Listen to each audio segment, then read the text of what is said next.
박사들이 왕의 말을 듣고 갈새 동방에서 보던 그 별이 문득 앞서 인도하여 가다가 악이 있는 곳 위에 머물러 서 있는지라. 그들이 별을 보고 매우 크게 기뻐하고 기뻐하더라. 집에 들어가 아기와 그의 어머니 마리아가 함께 있는 것을 보고 엎드려 아기께 경배하고 보배압을 열어 황금과 유향과 모략을 예물로 드리니라. 아멘. 어두운 세상에 빛으로 오신 주님, 감사를 드립니다. 온누리의 구주 탄생의 영광이 찬란하게 빛나는 성탄절 아침, 저희들이 지극히 겸손한 마음으로 예배를 드립니다. 순결하신 아기 예수님의 사랑이 우리 심령에 가득 채워지는 예배가 되게 하여 주시옵소서. 하늘 보좌를 버리고 이 땅에 오신 구주 예수님의 이름으로 기원하옵나이다. 아멘.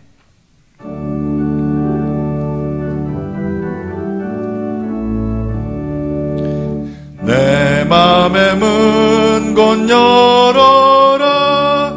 내 사사로운 일 그치고 그 나라 일 이루도록 주 계실 성전 삼아라. 아멘.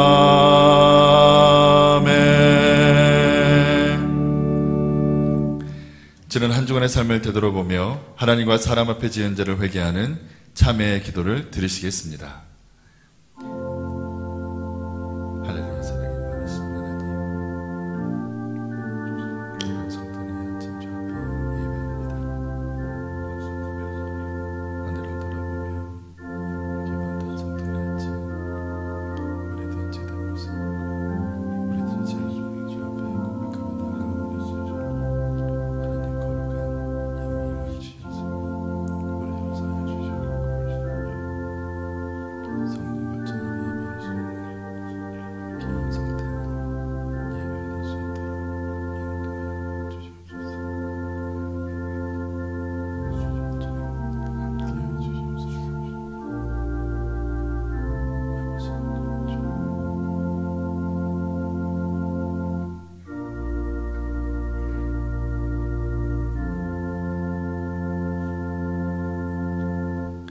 내 이름으로 일컫는 내 백성이 그들의 악한 길에서 떠나 스스로 낮추고 기도하여 내 얼굴을 찾으면 내가 하늘에서 듣고 그들의 죄를 사하고 그들의 땅을 고칠지라. 아멘. 성시교독은 57번입니다. 여호와의 영광이 나타나고 베들레헴 에브라다야, 너는 유다 족속 중에 작을지라도 한 아기가 우리에게 낳고 한 아들을 우리에게 주신 바 되었는데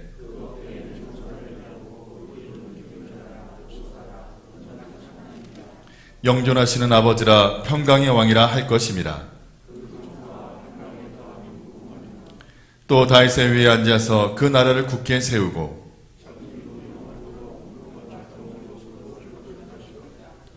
천사가 이르되 무서워 말라. 보라, 내가 온 백성에게 미칠 큰 기쁨의 좋은 소식을 너에게 전하노라.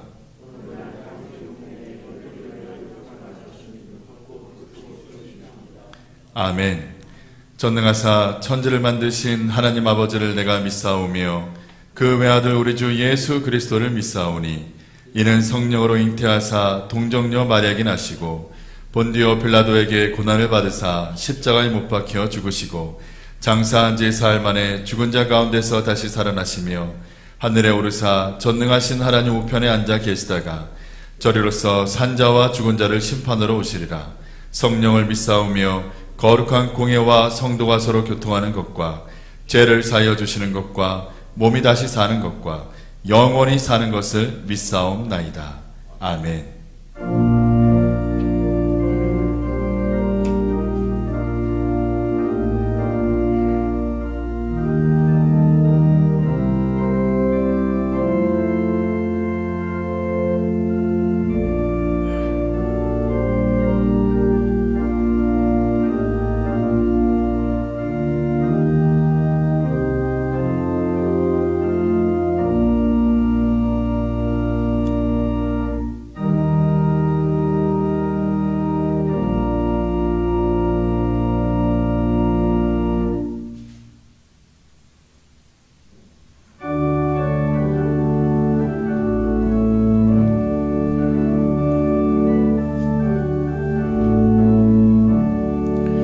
기쁘다 구주 오셨네. 만백성 맞아라. 온 교회여 다 일어나. 다 찬양하여라. 다 찬양하여라. 다 찬양하여라. 구세주 탄생했으니 다 찬양하여라. 이 세상의 만물들아 다 화답하여라. 다 화답하여라. 다 화답하여라. 온 세상 죄를 사하러 주 예수 오셨네. 죄와 슬픔 몰아내고 다 구원하시네. 다 구원하시네. 다 구원하시네. 은혜와 진리 되신 주 다 주관하시니 만국 백성 구주 앞에 다 경배하여라. 다 경배하여라. 다 경배하여라.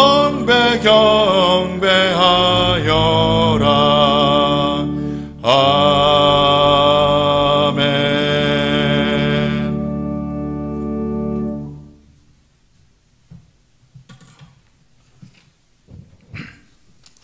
빛이 어둠에 비치니 어둠에 깨닫지 못하더라. 아멘. 거룩하신 사랑의 아버지 하나님, 하나님의 은혜에 감사를 드립니다. 죄로 어두워진 이 땅에 예수 그리스도를 보내심으로 소망의 빛 비추어 주신 하나님께 찬양과 영광 올려드립니다. 극히 제한된 처소에서 사랑하는 가족과 함께 성탄의 기쁨을 나누며 온라인 실시간 예배드리는 사랑하는 주님의 성도들에게 은혜와 축복의 성탄이 되게 하옵소서. 사랑의 아버지 하나님, 저희들 한 해를 열심히 살아왔습니다. 저희들의 일에만 너무 관심이 많았고 주위를 돌아보지 않았던 저희들이었습니다. 정말 가까이에서 산고를 겪는 여인에게 방 한 칸 내어줄 여유마저 없었던 그들과 다를 바 없었습니다. 의는 말하지만 이를 따랐을 뿐입니다.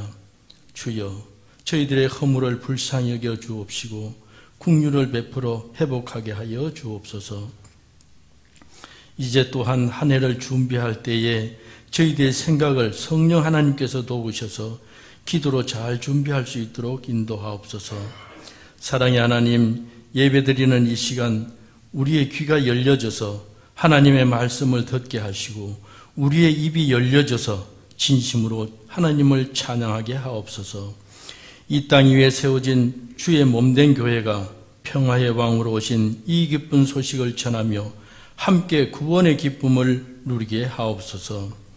사랑의 하나님, 올해는 코로나19로 어려운 환경 속에서도 복음 사역 전하시는 해외 선교사님들을 기억하여 주시고 그 사역 위에 구원의 주님으로, 평화의 주님으로, 생명의 주님으로 오신 이 기쁜 소식을 널리 전하기에 부족함이 없게 하여 주옵소서. 사랑의 아버지 하나님, 성도들 가정에 경제적인 어려움 없게 도와주시고 특별히 육신에 연약한 성도들에게 주님의 전능의 팔을 펴사 나는 치료하는 여호와라 하신 능력의 말씀대로 고침받게 하옵소서. 군복무 중인 자녀에게와 해외에 있는 자녀들에게도 성탄의 축복의 은혜가 충만하게 임하게 하여 주옵소서. 담임 목사님 말씀 선포하실 때에 영육간에 간간하게 하옵시고 선포되는 말씀에 성령의 능력을 더하여 주셔서 저희들의 심령에는 기쁨과 평안이 회복되게 하여 주옵소서. 감사드리며 예수 그리스도 이름으로 기도하옵나이다. 아멘.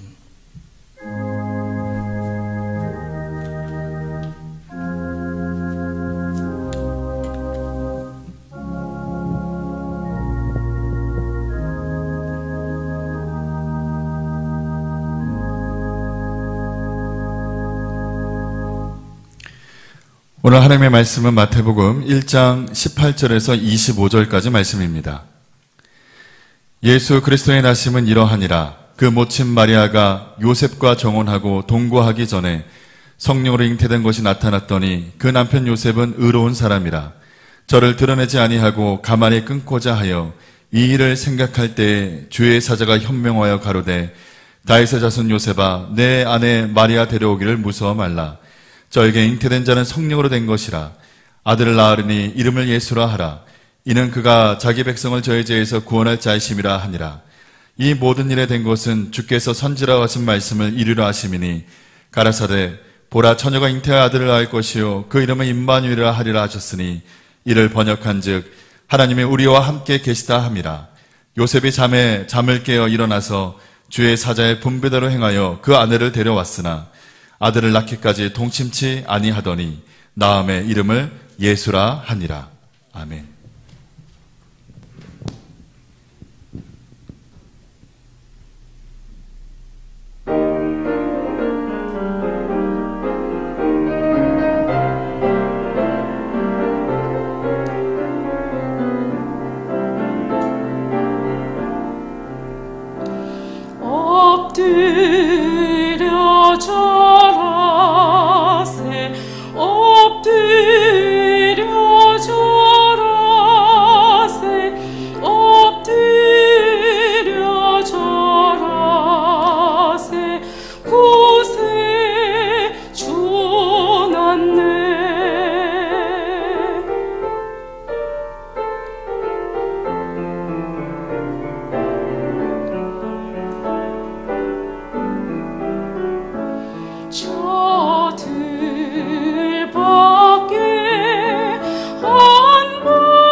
성탄하신 예수 그리스도의 은혜가 우리 모든 성도들 위해 함께 하시기를 축원합니다.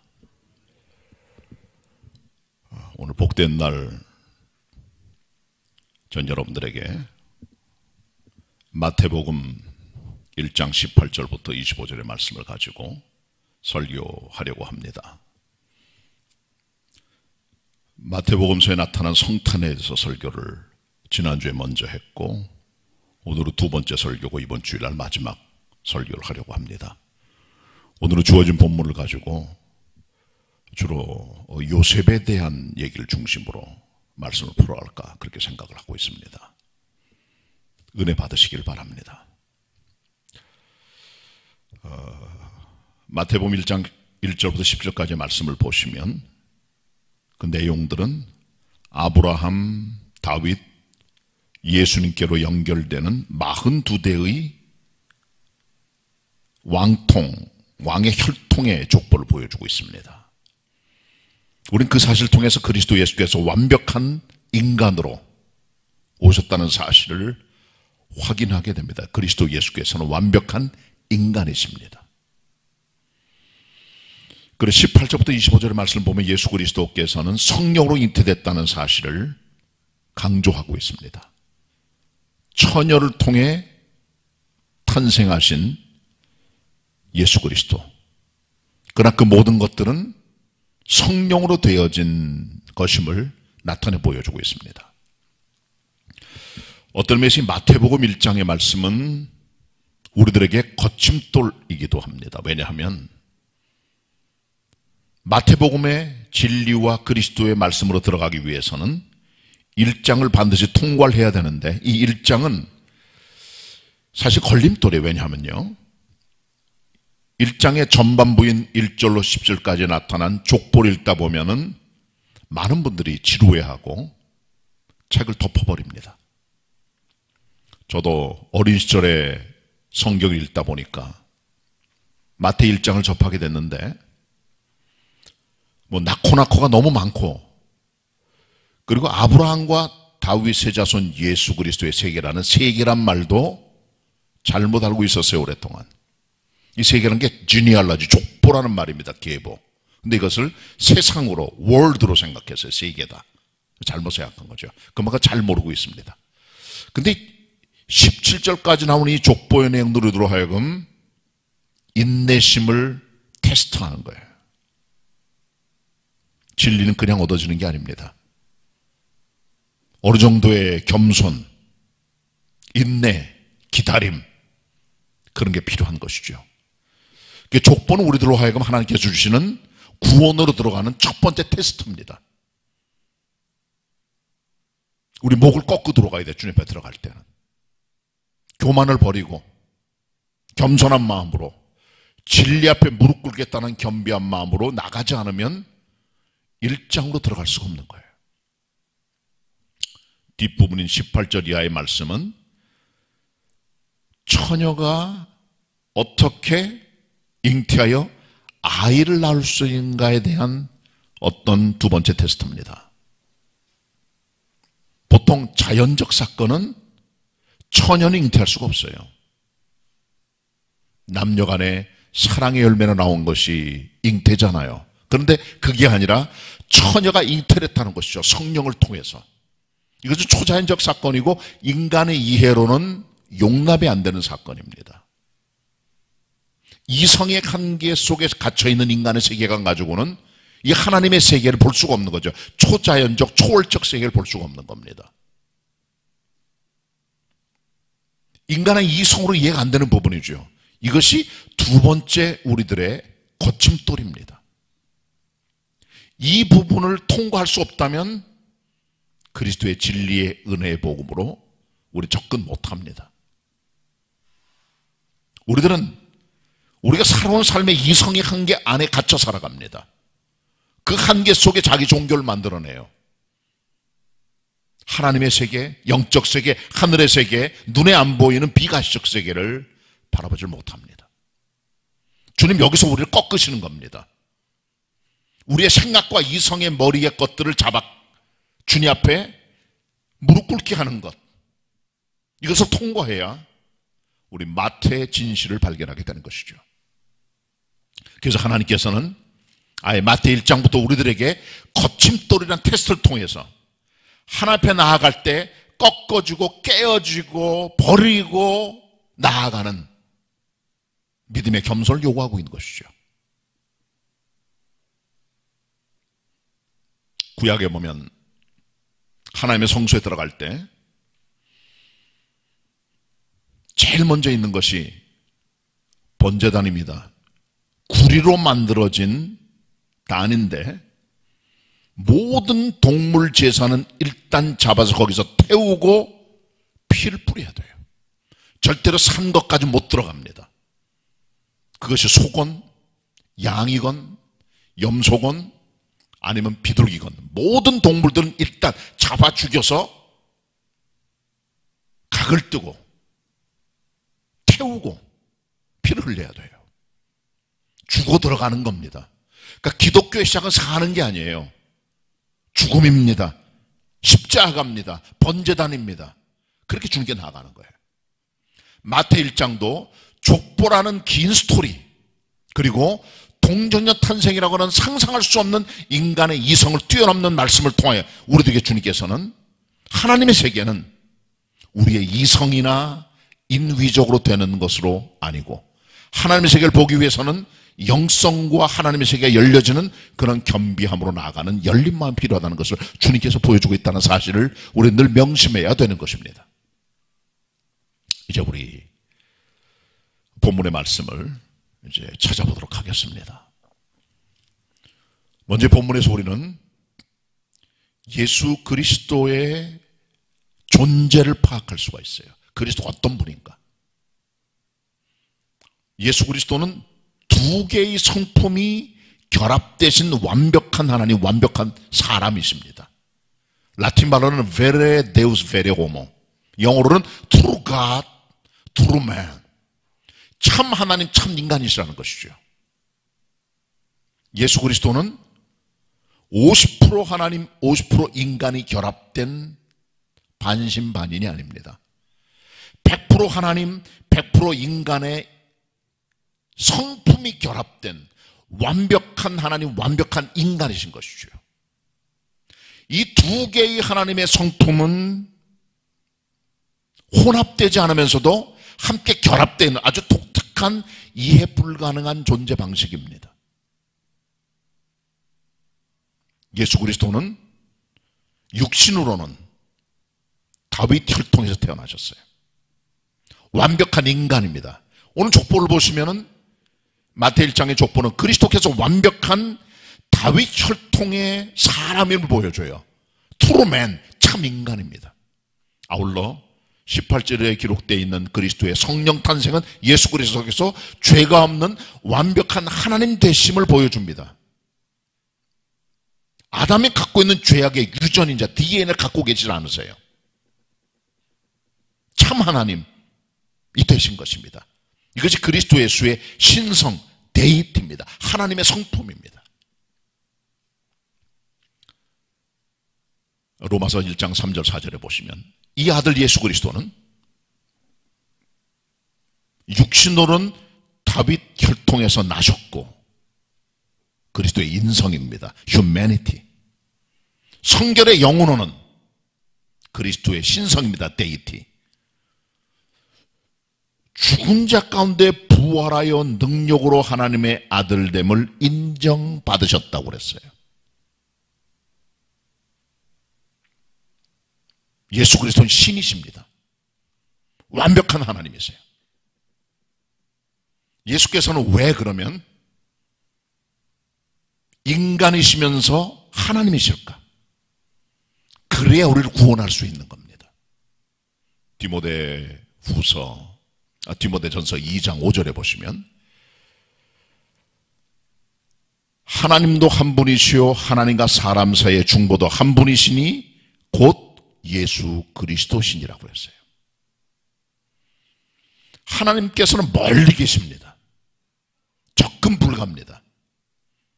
우리가 하나님의 존재 앞으로 미칠 수가 없어요. 너무 멀리 계세요. 하나님께서는 초월의 하나님이세요. 특별히 죄를 지는 인간은 하나님 앞에 접근 불가합니다. 가면 무조건 죽습니다. 그 거룩한 빛과 전능의 빛 앞에 인간들은 다 죽게 되어 있습니다. 죄인들이기 때문에 본질상 진노의 자녀들이에요. 그래서 하나님께서는 인간들이 하나님께 접근할 수 없음을 아시고 하나님께서 스스로 인간에게 접근하시기 위하여 사람이 되신 것이죠. 그러나 죄는 없어요. 왜? 죄인이 죄인을 구원 못합니다. 그리스도 예수께서는 성령으로 잉태되셔서 태어나신 죄가 없는 완벽한 인간이세요. 우리를 도와주세요. 중보가 되세요. 미디에이터. 예수 그리스도께서 성육신하심으로 하나님의 성품과 인간의 성품을 같이 갖고 계신 중보자가 되셨다는 사실을 우리를 구원해 줄 수 있는 가장 적합한 하나님의 방법임을 깨닫게 되는 것입니다.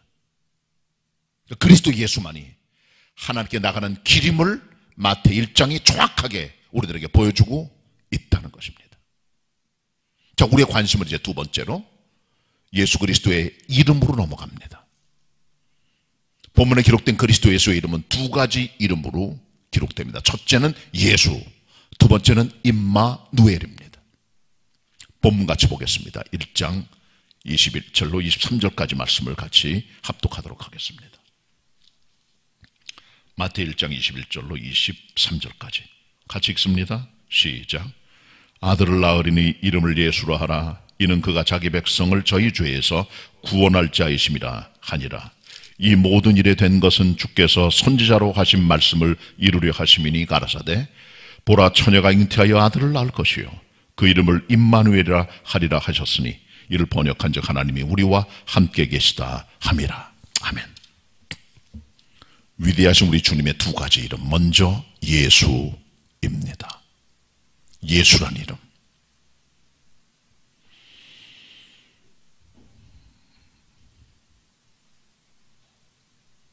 예수란 이름의 뜻은 죄로부터의 구원입니다. 하나님께서는 예수란 이름을 통하여 우리들에게 인간들이 걸어가야 될 궁극적인 길의 마침표는 예수란 이름에 있음을 1장으로 보여주시는 것이죠. 인간은 죄로부터 구원받는 그리스도의 이름이 없다면 헤어날 길이 없어요. 우리 삶의 딜레마로부터.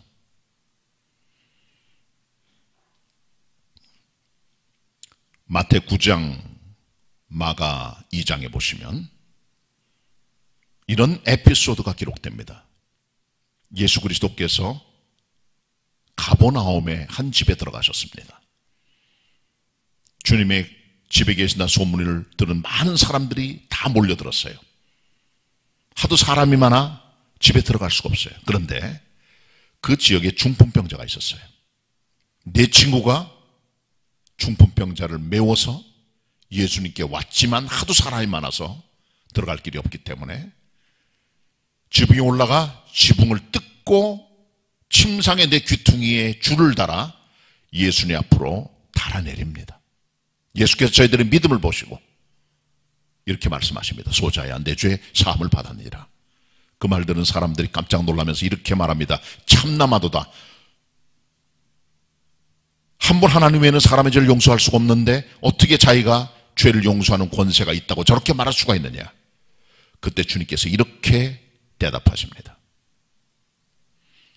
이 사람에게 내 죄 사함을 받았느니라 하는 말과 일어난 네 상을 들고 걸어가라 하는 말 중에 어느 말이 이 사람을 더 쉽게 하는 것이냐.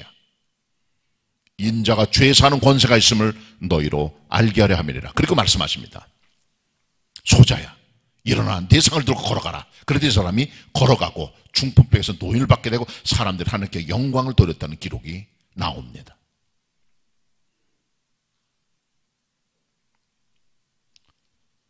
우리 인생은 다 짐을 지고 살아가요. 무겁습니다. 어떤 짐이 무거우십니까? 죽을 암에 걸렸습니까? 무겁죠, 그게. 우리를 정말 힘들게 하고 눈물 나게 하고 그렇습니다. 네, 여러분, 암으로부터 완벽하게 100% 치유받았다, 생존했다. 우리 인생을 가볍게 만드는 거예요. 그게 가볍다, 이제 짐 벗었구나. 어떤 사람이 엄청난 액수의 갚을 수 없는 빚을 지고 있는데 어느 날 탕감 받았습니다. 무거운 빚의 짐이 다 날아가 버리고 마음의 자유와 편안을 얻게 되고 마음이 가볍게 돼요. 어떤 사람은 사형수인데 죽음을 앞에 두고 있다 갑자기 사면을 받아서 살아나게 됩니다. 석방됩니다. 얼마나 가볍겠어요.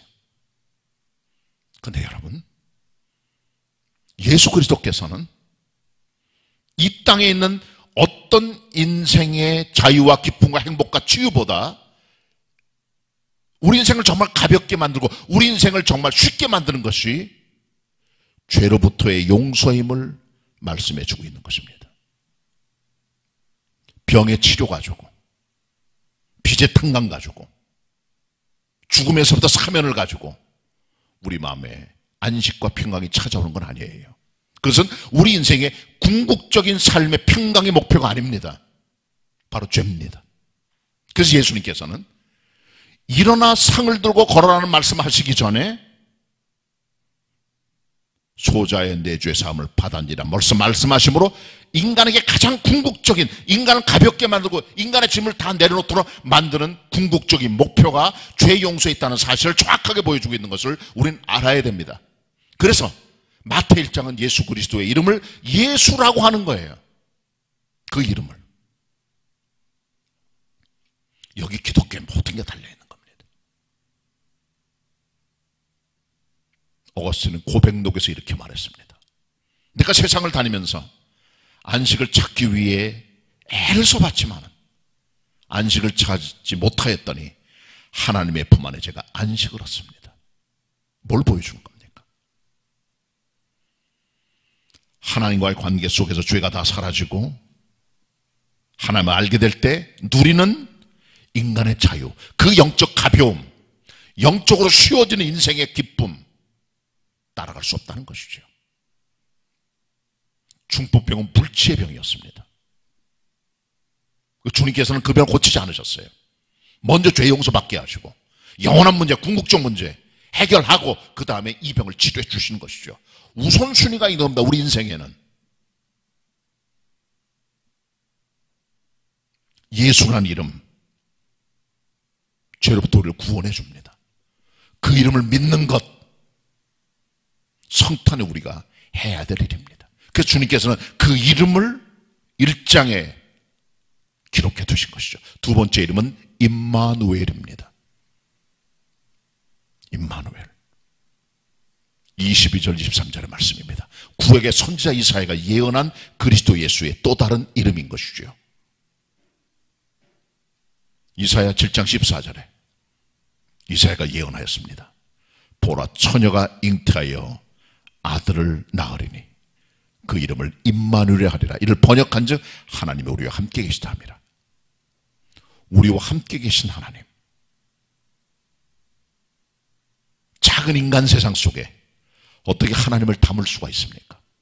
작은 인간의 마음에 어떻게 하나님을 담을 수가 있습니까? 하나님께서 그것을 아시고 하나님께 접근할 수 있는 우리 인간들이 접근할 수 있도록 자기 자신을 쉽게 하나님을 영접할 수 있는 형태의 하나님으로 낮추시고 축소시키시고 구위에 누이시고 아기와 아들로 오신 것입니다. 누구나 만날 수 있도록, 누구나 접근할 수 있도록, 가장 손쉬운 형태로 만날 수 있도록 자기를 완벽하게 성육신하신 것이죠. 인카네이션. 인카네이션은 라틴 말의 두 말의 합성어입니다. 인카로. 인이란 말은 인투입니다. 까로는 우리의 육신을 말합니다. 육신의 몸으로 들어오신 거예요. 이것을 어떤 분들은 도성인신이다. 하나님의 도가 사람의 몸으로 왔다. 어떤 분은 이것을 화륙이라고 합니다. 몸으로 변했다. 수륙이라고 합니다. 몸을 받았다는 것이죠. 같은 뜻입니다. 우리가 하나님을 영접할 수 없어요. 너무 크기 때문에. 그래서 하나님께서는 하나님 영접할 수 없는 인간들의 모습으로 하시고 인간들이 영접할 수 있도록 영접하는 형태의 사람으로 이 땅에 오셔서 우리가 그분을 쉽게 만날 수 있도록 구유의 아기로 아들로 이 땅에 오셨다는 것이죠. 그분이 우리와 함께 계신 하나님이시라는 것입니다. 임마누엘 이름을 믿는 것, 성탄을 맞이하는 성도들의 자세인 것입니다. 예수 이름, 임마누엘 이름 믿으시길 바랍니다. 자, 이제 오늘 설교의 마지막 부분은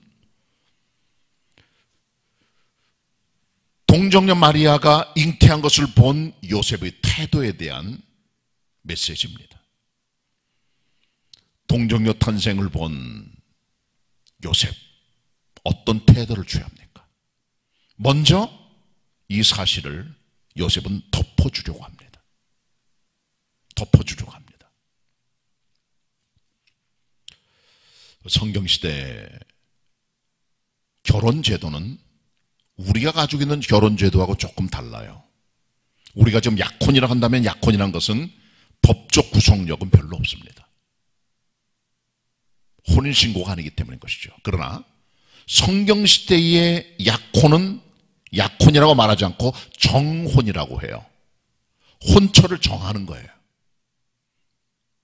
혼처가 정해지는 정혼이 되면 남녀 두 사람은 완벽한 부부입니다. 법적으로 구속력이 있어요. 그러나 동거만 안 하는 거예요. 동거하려고 데려올 때 그때 결혼이 되는 겁니다. 그러니까 정혼 기간에 여자에게서 흠집이 발견되거나 어떤 임신을 하거나 다른 남자랑 관계가 있을 때는 이것은 결혼관계를 깨트린 것과 똑같은 법적 효력이 있기 때문에 돌로 쳐 죽였습니다. 비난할 자격이 있는 거예요. 요셉은 그런 자격을 가지고 있습니다. 왜? 지금 처녀가 잉태를 해버린 거예요. 성령 잉태는 모르고 있어요. 하나님이 계시를 못 받았기 때문에. 이 사실만 보면 이 여자는 죽일 여자입니다. 마리아가 돌 맞아 죽으면 그가 뱃속에 아기 예수도 위태해지는 거죠. 성탄이 불가능해지는 거예요. 그런데 하나님께서는 요셉을 정하실 때 의로운 하나님의 종으로 선택하시고 그를 결정하셨다는 사실인 것이죠. 여기 하나님의 은혜가 있는 겁니다. 자, 본문 18절 말씀 20절까지 같이 보도록 하겠습니다. 마태복음 1장 18절로 20절 한 목소리로 같이 읽겠습니다. 시작. 예수 그리스도의 나심은 이러하니라. 그 모친 마리아가 요셉과 정혼하고 동거하기 전에 성령으로 잉태된 것이 나타났더니 그 남편 요셉은 의로운 사람이라 저를 드러내지 아니하고 가만히 끊고자 하여 이 일을 생각할 때에 주의 사자가 현몽하여 가로되 다윗의 자손 요셉아 내 아내 마리아 데려오기를 무서워 말라. 저에게 잉태된 자는 성령으로 된 것이라. 아멘. 요즘 요셉 같으면은 정혼한 여자가 사고 쳤을 때 법적 소송, 위자료 소송 막 들어갈 거예요. 막 들어갈 거예요. 요셉이 나쁜 녀석 같으면 마음을 먹었으면 돌 던졌을 거예요. 다 드러내고 다 노출하고 떠들고 동네방네 이런 미친 여자가 있다, 이런 나쁜 년이 있다 떠들면서 돌 던지고 완전히 끝장을 냈을 거예요. 매장시켰을 거예요. 얼마나 창피한 노릇입니까? 그렇게 안 했습니다. 요셉은. 저는 의로운 사람이라 이를 드러내지 않고 가만히 끊고자 하여 그렇게 말씀해 주고 있는 거예요. 의의가 무엇입니까? 뭐가 의입니까? 사람들이 이 의의를 착각을 해요. 자기의, 자기 철학, 자기 도덕성, 자기 윤리성, 자기 양심의 기준으로 안 맞는 사람들 돌 던집니다. 나는 의로운데 너는 그렇지 못하다는 거죠. 우린 그것을 통념적인 의의로 생각을 해요. 그런 의의는 돌을 던지는 겁니다. 자기 죄를 뭐 하나님 없는 사람들의 마음이 바로 이 율법적 의, 자기 의에 사로잡혀 있어요. 그래서 비난합니다. 노출시킵니다. 돌을 던집니다. 공격합니다. 화살을 쏩니다. 악플을 답니다. 사람을 매장시켜버려요. 마리아는 죽을 위기입니다. 지금 윤리적으로 도덕적으로 깨끗이 못한 여자로 낙인 찍혀있는 거예요. 지금 요셉이 그렇게 보고 있는 거예요. 그러나 요셉은 이를 드러내지 아니하고 노출시키지 않고 가만히 끊고자 했다는 것이죠. 정혼관계를 끝내므로 마무리하길 원했다는 이 사람의 마음을 성경은 저는 의로운 자라고 말하는 거죠. 의가 무엇입니까? 율법의 의가 아니에요. 율법의 의가 자기는 사람을 죽이는 겁니다. 돌 던집니다. 그러나 이 의는 그것이 아닙니다. 사람을 살려내잖아요. 예수님도 살리고 마리아도 살립니다. 아담과 하와가 죄를 짓고 나서 눈이 밝아져 자기들의 부끄러운 곳을 무화과나무 잎으로 치마를 만들어 가립니다. 창세기 3장. 조금 있다가 다시 떨어지고 다 떨어져요. 하나님께서는 가죽옷을 입혔다고 말씀해 주죠. 하나님께서 덮어주신 하나님이세요. 우리의 부끄러움을, 우리의 연약감을 덮어주세요.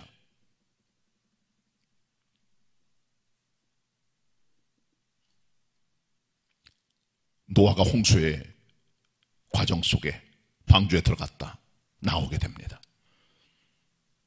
밖에 나와서 농사를 집니다. 포도 농사를 져요.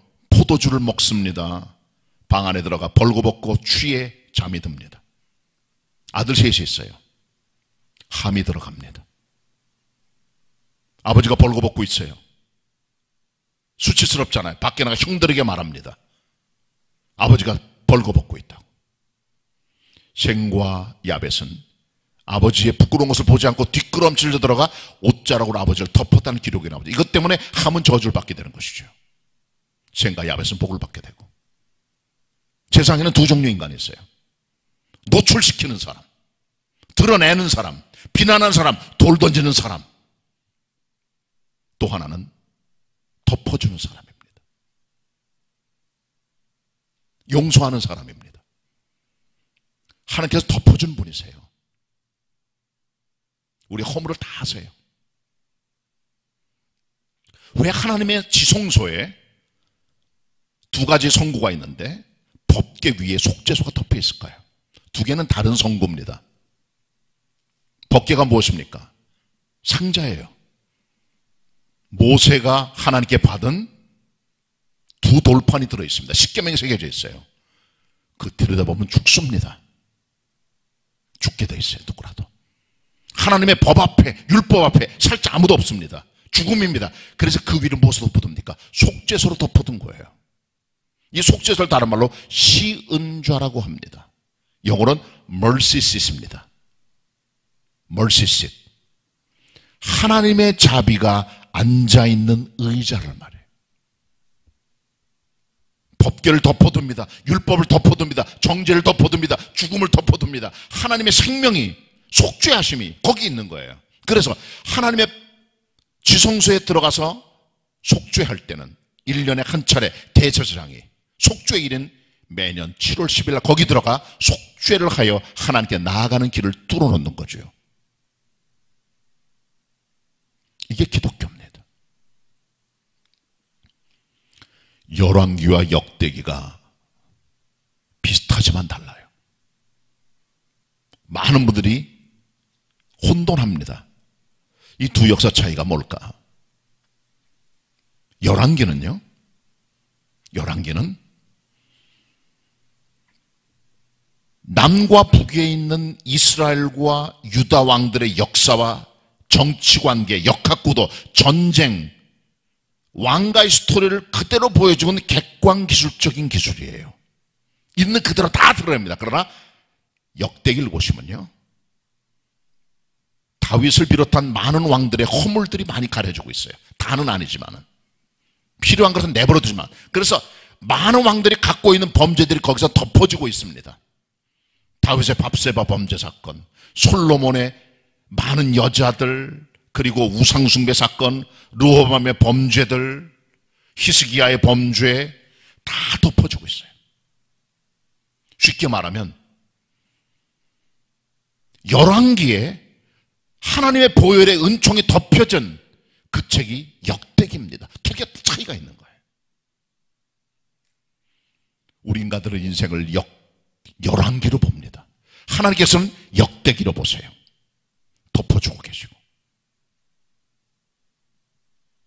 요셉처럼 남의 허물을 덮어줄 수 있는 의로운 사람이 되시길 바랍니다. 요셉은 두 번째로요, 결단과 용기의 사람이었어요. 자, 여러분 한번 생각을 해보세요. 시골 사람 요셉이 목수인데 갑자기 정혼했던 여자가 임신을 했어요. 얼마나 황당합니까? 자기 부인이에요. 동거만 하는지 자기 부인이라고요. 법적 효력이 있어요. 구속력이 있고. 근데 지금 임신했습니다. 얼마나 황당합니까? 이런 사건을 겪었는데 갑자기 천사가 나타난 거예요. 내 아내 마리아 데려오길 두려워하지 말아라. 저에게 잉태는 자는 성령으로 된 것이라.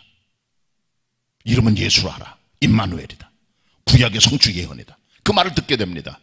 생각이 많았어요. 어째 이런 내게 생겼을까 대체? 천사가 오르락내리락하고 여자가 임신을 하고 처녀인데 이게 불가능한 일이 어떻게 가능할까? 많은 생각이 있어요. 요셉은 순종했다는 겁니다.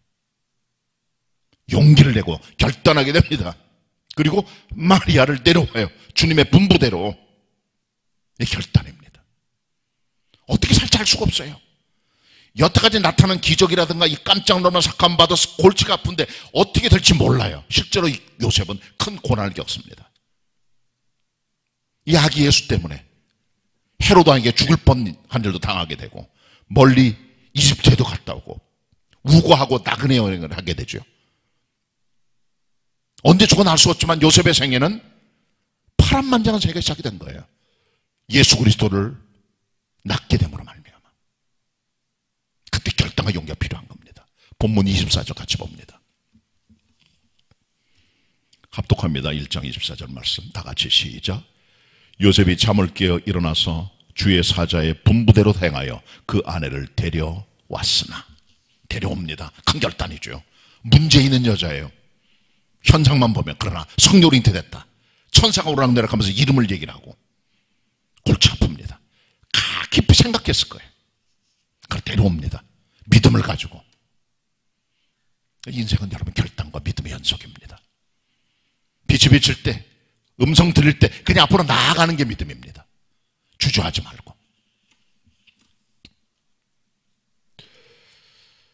1950년 6.25 전쟁이 벌어졌습니다. 북한의 남침입니다. 소련군의 지원을 받은 김일성이 군사를 끌고 6월 25일 주일 아침에 일제히 전면전으로 돌입하게 됩니다. 3일 만에 서울이 함락됩니다. 전선은 점점 남쪽으로 남하하게 되고 낙동강에 전선을 치게 돼요. 남쪽의 조그만 지역 빼고는 전부 다 공산화되었습니다. 메가더가 생각합니다. 역전할 수 있는 길을 찾아보자. 허리를 자르자. 보급로를 자르자. 그래서 인천 상륙작전을 생각하게 되죠. 물론 교란작전을 위해서 군사들을 군산이나 아니면 주문리 쪽으로 이동을 시키기도 해요. 그러나 실제로는 인천 상륙작전을 벌이게 되죠. 9월 15일의 일입니다. 새벽. 인천 상륙작전은 가능성이 5,000분의 1이었다고 그래요. 조수간만의 차가 워낙 심합니다. 10m 정도나 돼요. 그리고 수로가 좁기 때문에 큰 군함이 못 들어갑니다. 7만 5천 명의 연합군 261대 군함이 들어가게 됩니다. 5,000분의 1의 불가능한 일을 가능으로 만들어 인천 상륙전에 성공을 하게 되고 교두보를 확보하고 북한군의 허리를 끊어버리고 가게 되는 것이죠. 이게 성공할지 아닐지 많은 사람이 만류했어요. 메가더는 주사위를 던집니다. 가자. 때때로 믿으면 결단입니다. 불투명하고 안 보여도 마찬가지예요. 요새도 마찬가지입니다. 어디로 갈지 어떻게 살아야 될지 아무것도 몰라요. 지금 벌어진 사건들, 기적들, 천사, 처녀잉태 모든 것들을 보니까 머리가 아파요. 생각 많이 합니다. 그리고 결단합니다. 아내 데리고 옵니다. 함께 삽니다. 영광스러운 예수 그리스도의 양친이 되는 거예요. 결단의 성도 되시길 바랍니다. 믿음으로 나아가셔야 됩니다. 낙심하지 말고, 너무 생각하지 말고, 주님의 뜻이 있다면 함께 나가는 결단과 용기가 우리한테 필요한 것이죠. 마지막 요셉은 자기 절제 인물이었어요. 본문 25절 같이 보도록 하겠습니다. 합독합니다. 25절 말씀 한 목소리로 시작. 아들을 낳기까지 동침치 아니하더니 나음의 이름을 예수라 하니라. 요즘 젊은 사람이에요. 혈기방장한 사람, 성욕도 있고 욕망이 많겠죠. 젊은이에 끓는 욕망이 있는 사람인데 마리아 데려왔습니다. 아기 예수를 낳을 때까지 동침하지 않았다는 사실은 그가 철저한 자기를 초국한 자기 절제 인물임을 보여주고 있는 거죠. 이 시대의 특색은 절제 못함입니다. 느끼는 대로, 원하는 대로, 본능을 따라 짐승처럼 멋대로 살아가는 시대가 이 시대입니다. 그래서 디모데후서 3장 1절부터 5절까지 사도 바울이 디모데에게 편지를 쓰면서 말세에 고통하는 때가 되면 사람들이 자기를 사랑하며 돈을 사랑하며 쾌락을 사랑한다고 말했습니다. 절제 안 합니다.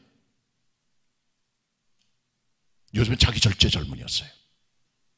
참을 줄 알고 기다릴 줄 알고 하는 지혜의 사람이었다는 거죠. 여기 제가 술잔 하나를 가지고 왔습니다. 앞을 보시길 바랍니다. 이 술잔은 계영배라고 하는 거예요. 보이십니까? 위에 것은 계영배고 밑에는 잔이에요. 받침대입니다. 비대면으로 온라인 보는 분들도 다 보실 줄 압니다. 이것은 그리스 사람들이 만든 거예요.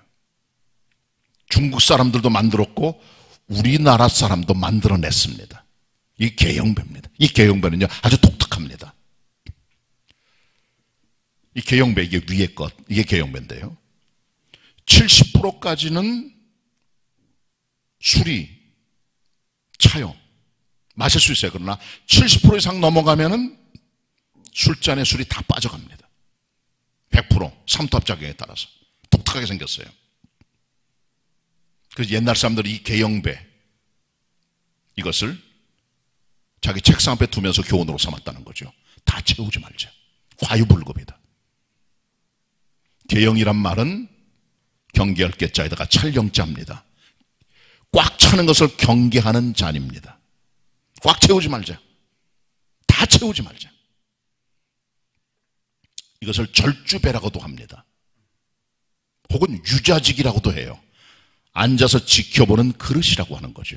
이것을 우리나라에 임상옥이라는 사람이 가지고 와서 평생 교훈으로 삼았다고 그래요. 조선 최고의 상인입니다. 1700년대 정조, 순조, 헌종, 철종 때 살았던 인삼장사로 최고의 돈을 벌었던 우리나라 최고의 상인입니다. 최고 부자입니다. 그의 평생의 교훈이 바로 이 계영배였다는 거죠. 자기 절제입니다. 이것은 여러분 설교를 위해서 그냥 제가 갖고 온 거예요. 술잔에 교훈이 있는 거예요. 술 먹는 사람들도 꽉 채워 먹지 말라는 거죠. 꽉 채우면은 몸에 안 좋다는 거예요. 적당히 먹어라. 자기 절제하라는 거죠. 경계하라는 거예요. 70%까지만 채우고 너무 욕심 부리지 말고. 돼지들도요 음식을 70% 먹으면 그만 먹는데요. 사람들은요 150, 200%까지 먹습니다.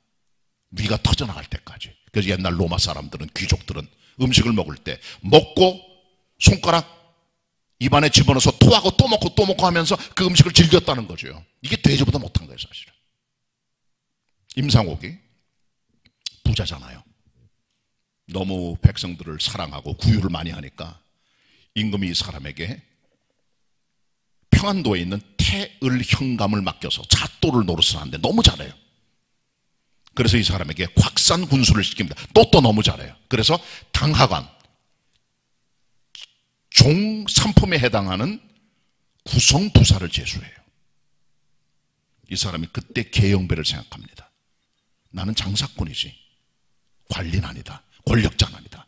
그리고 왕 앞에 재고해달라고 말씀을 드렸고 결국은 이분이 구성구설하지 않습니다. 그리고 그의 인생을 장사꾼으로 살아가요. 이게 교훈이죠. 개영배를 늘 두고 살았다는 거죠. 욕심 부리지 말자. 너무 채우지 말자. 너무 인생을. 이게 자기 절제의 힘입니다. 하나님 안 믿는 사람들도 이런 술잔을 통해서 자기를 배우는 자기 절제의 힘이 있었다는 걸 우리가 알아야 되는 겁니다. 성령의 마지막 열매는 절제예요.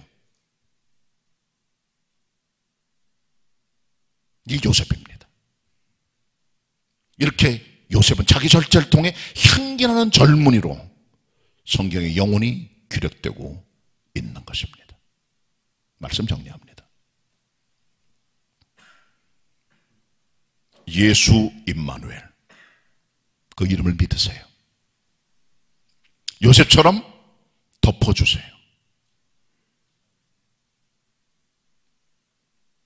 결단을 하세요. 그리고 절제하세요. 이것이 요셉과 성탄이 주는 하나님의 메시지입니다. 은혜 받고 승리하는 모든 성도 되시길 바랍니다. 기도합시다. 하나님, 복된 성탄의 메시지 주시니 감사를 드리고 요셉을 통해 배운 교훈들이 우리의 생명과 빛이 되어 우리의 삶을 밝고 아름답게 해주시며 성탄의 의미를 깨닫고 나아가는 성도들 되게 하여 주시옵소서. 성육신하신 예수 그리스도의 이름으로 기도드립니다. 아멘. 주신 은혜의 말씀 감사하는 마음으로 찬송가 109장 찬송하시겠습니다.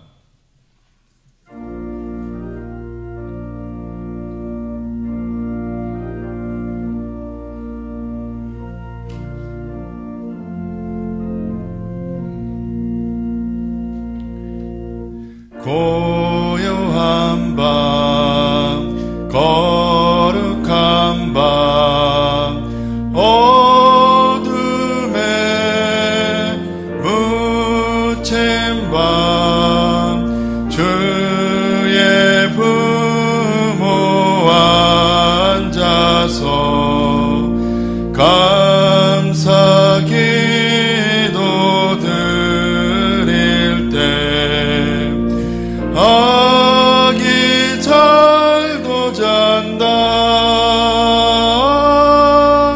아기 잘도 잔다 고요한 밤 거룩한 밤 영광이 들린 밤 정군 천사 나타나 기뻐 노래 불렀네 왕이 나셨도다 왕이 나셨도다 고요한 밤 거룩한 밤 동방의 박사들 별을 보고 찾아와 그러 경배 드렸네 왕이 나셨도다 왕이 나셨도다 고요한 밤 거룩한 밤 주 예수 나신 밤 그의 얼굴 광채가 세상 빛이 되셨네 왕이 나셨도다 왕이 나셨도다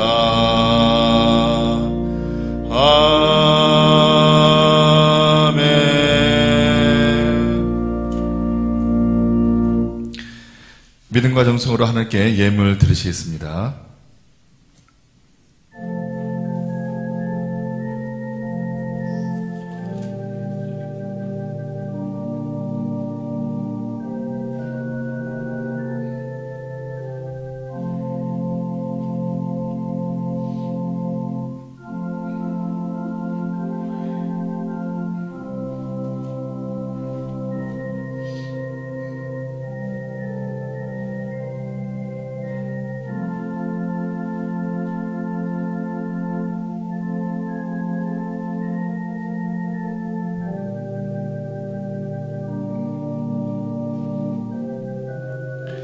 다 같이 일어나셔서 봉헌 찬송하시겠습니다.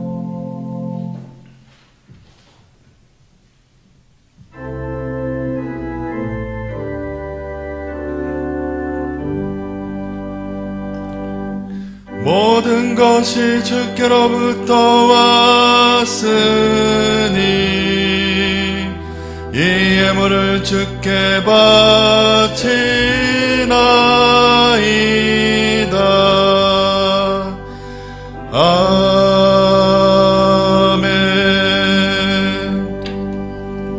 아멘. 동방 박사들이 법에 합려로 황금 유향 보약으로 우리 주 예수 그리스도를 경배하며 예물 드린 것처럼 저희들의 마음을 열고 주머니를 깨고 황금 유향 보약은 아니지만 귀한 예물 정성으로 드려 성탄 축하 예물 여러 가지 예물을 드립니다. 흠양해 주시고 우리들에게 소망과 빛과 은총으로 앞길을 인도하여 주시옵소서.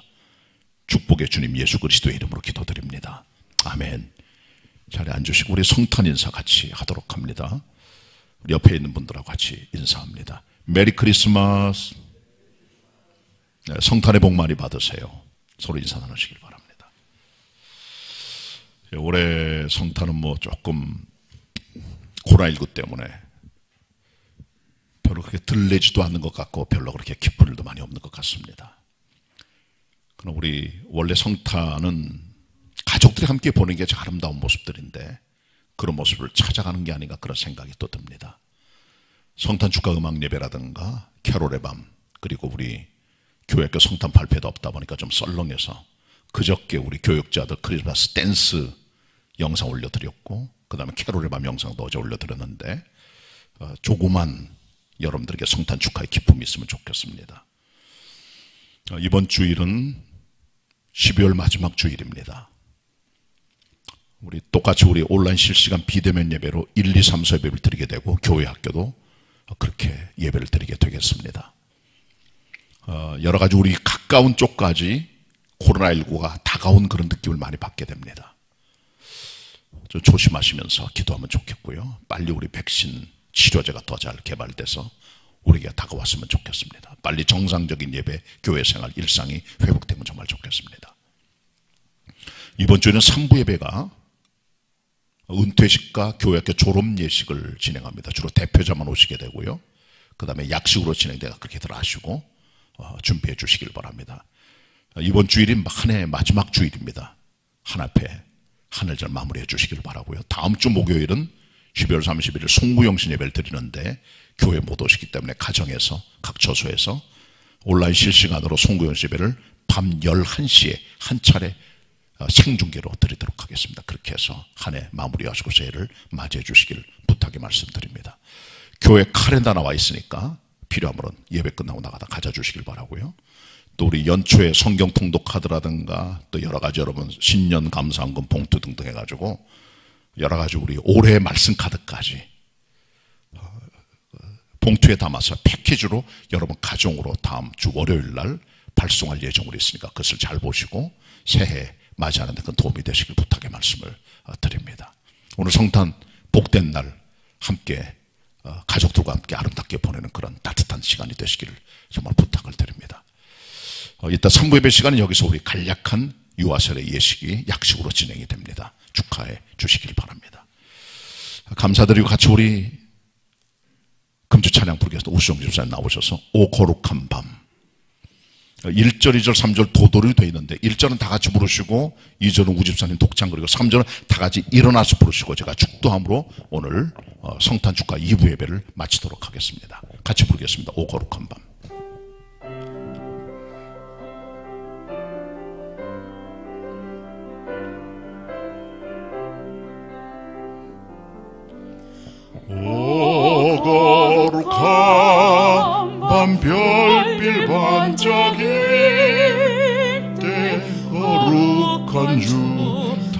탄생한 밤일세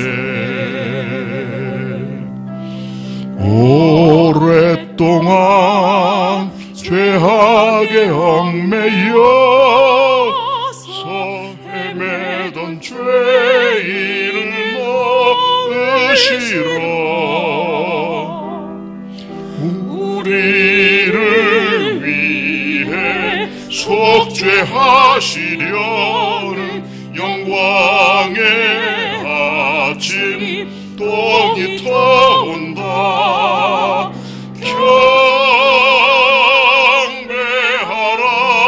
경배하라 천사의 기쁜 소리 오 거룩한 밤 주님 탄생하신 밤 그 밤 주 예수 나신 밤일세. 우집산 솔로입니다. 찬란한 별빛 인도함을 따라 동방의 박사가 찾아왔네. 믿음의 불빛 인도함을 따라 주님의 품 안에 안기려네. 만왕의 왕이 구유 안에 누워 우리의 친구 되려 하시네.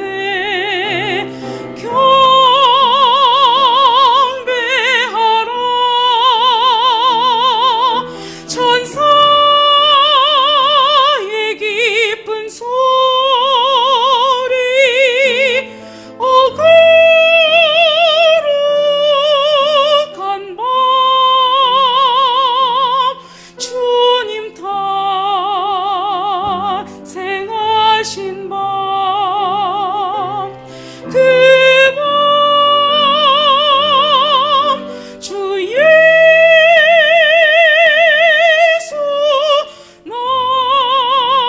나신 밤일세. 일어나서 부릅니다. 3절입니다. 주께서 죄의 샷을 부르셨네. 감사의 찬송을 불러보세. 주님의 법은 사랑 평화로다. 주님의 법은 사랑 평화로. 우리도 다 같이 사랑하세. 우리도 다 같이 사랑하세. 영광의 찬송 함께 불러보세. 영광의 찬송 함께 불러보세. 거룩한 주의 이름 찬양해. 거룩한 주의 이름 찬양해. 경배하라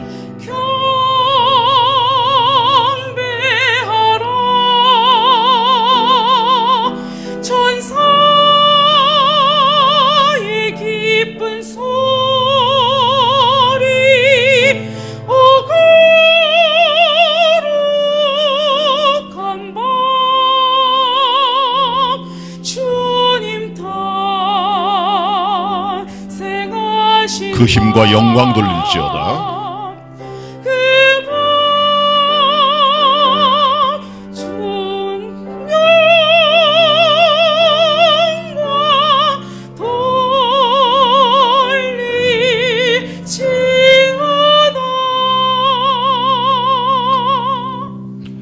복된 성탄 지내시길 바랍니다. 지금은 성탄하신 우리 주 예수 그리스도의 은혜와 성부 하나님 아버지의 사랑하심과 성령님의 교통하심이 성탄하신 그리스도를 경배하며 예배하는 성도들 위해 흩어진 모든 개봉의 가족들 머리 위에 이제로 영원히 함께 하시옵기를 간절히 축원하옵나이다. 아멘.